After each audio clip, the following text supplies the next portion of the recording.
ఒక పార్టీ జెండాతో పోలుస్తూ జాతీయ జెండాని రద్దు చేయండి అని డిమాండ్ చేస్తోందంటే ఈ అమ్మాయి ఏం చెయ్యాలి?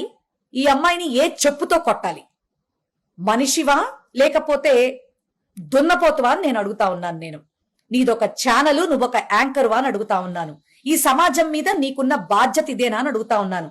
అసలు నీకెవరిచ్చారు హక్కు భారతదేశ జెండాని అవమానించటానికి? ఆనాడు తెలియదమ్మా పాపం పింగళ వెంకయ్య గారికి మువ్వన్నెల జెండాగా దాన్ని రూపొందించాలని. నిన్ను ఎంటర్టైన్ చేస్తున్నటువంటి వాళ్ళెవరు? ఈ ప్రభుత్వాన్ని నేను ఒక్కటే డిమాండ్ చేస్తా ఉన్నా, ఖచ్చితంగా ఈ అమ్మాయి మాటలు దేశ సమగ్రతని పాడు చేస్తా ఉన్నాయి, మతాల మధ్య చిచ్చు పెడతా ఉన్నాయి. ఖచ్చితంగా human rights commission case file చేయాలి. అలాగే సుమోటోగా కోర్టు కేసు తీసుకోవాలి. ఉపా చట్టం కింద ఈ అమ్మాయిని జైల్లో పెట్టాలి. ఈ అమ్మాయి ఛానల్ ని బ్యాన్ చేయాలి. ఇలాంటి వాళ్ళు సమాజానికి శ్రేయస్కరం కాదు. ఖచ్చితంగా కులాల మధ్య మతాల మధ్య చిచ్చు పెట్టి మనుషుల్లో ఉన్నటువంటి ప్రశాంతతను పోగొట్టేటటువంటి ఇట్లాంటి వ్యక్తుల్ని చీల్చి చెండాడినా కూడా తప్పులేదు. అమ్మ ఒకటి గుర్తుపెట్టుకో, ఆపరేషన్ సింధూర్ ఒక ముస్లిం లేడీ ఆధ్వర్యంలో జరిగింది. అలాగే మిసైల్ మ్యాన్ అని పిలుచుకునేటటువంటి అబ్దుల్ కలాం గారు ఈ దేశానికి ఎంత సేవ చేశారో గుర్తుపెట్టుకో.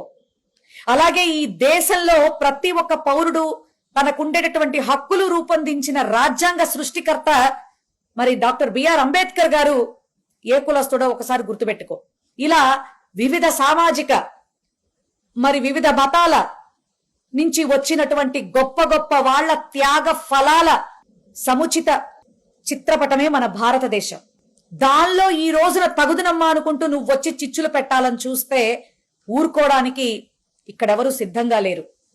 ఈ రాష్ట్రం, ఈ దేశం ఎంతో ఉన్నతంగా కులాలకు మతాలకు అతీతంగా ముందుకెళ్ళాలి అని ఎంతో మంది కోరుకుంటా ఉంటే నీలాంటి వాళ్ళు మాత్రం చీడ పురుగుల్లా పట్టి పీడిస్తా ఉన్నారు.